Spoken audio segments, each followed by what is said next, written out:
Okay, on the front page, I'm going to do number 3 with you. On the back page, I'm going to do number 15. These can be done in decimals. You would put this inequality in decimals, and then you open a table, and you put the answer choices in that table, just like we did on Friday.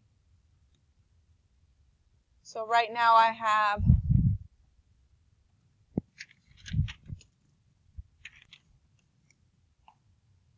in decimals, everybody should be on here right now, and you're typing the equation y less than 2/3.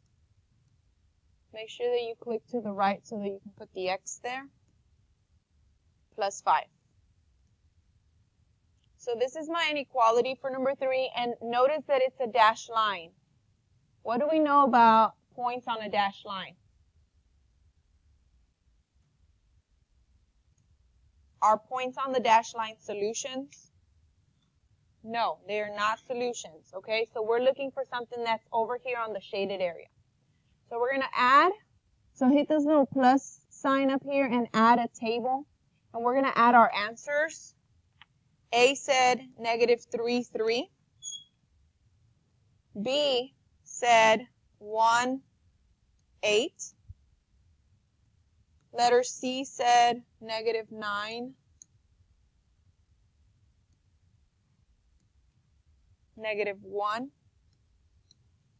And D said 4, 4. So look on the graph. We're looking for anything that's inside the shaded area, not on the line because those are not solutions, it's a dashed line, and not outside the shaded area. So you click on the one that's inside the shaded area and it tells you what point that is. That's 4, 4. So our answer for question number 3 is letter D. Okay? On the back page, problem 15.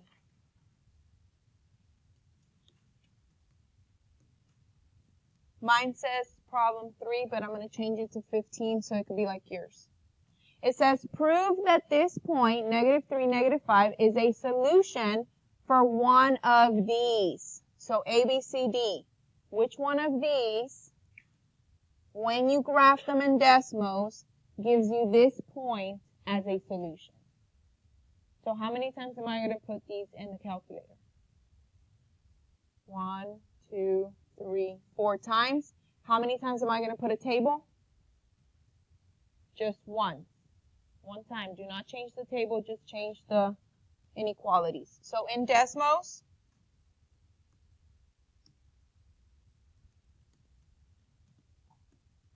I'm going to add a table. The table is -3, -5. Do not change that. We're going to stick to that because we want to make sure that that's a solution. So here's my point. Then I'm going to add an inequality. So letter A says y less than 3x. Is my point, is this point right here inside the shaded area? No, so that's not the answer. So you cross it out.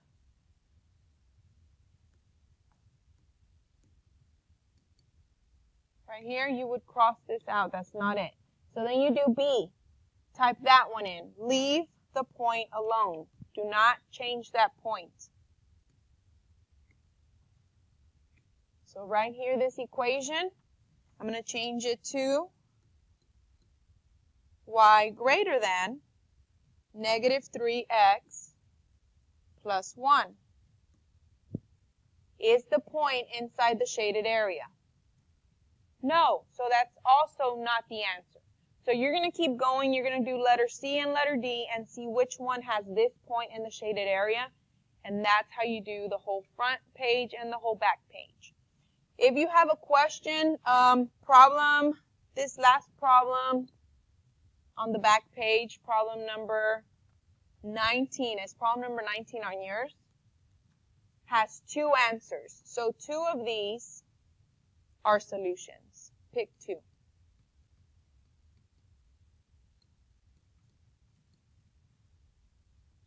Okay?